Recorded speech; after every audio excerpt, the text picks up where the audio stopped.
The Rixen thermostat controls the air temperature inside the van. The thermostat will be off when the system switch is off. If you want the thermostat to be on, the system switch must be on.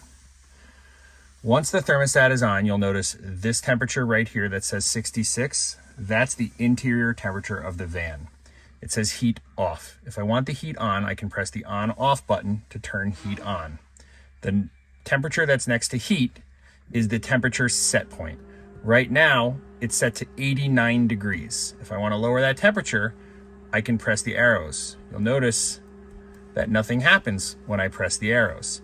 You have to hold your finger on the arrows until the set temperature turns from blue to white.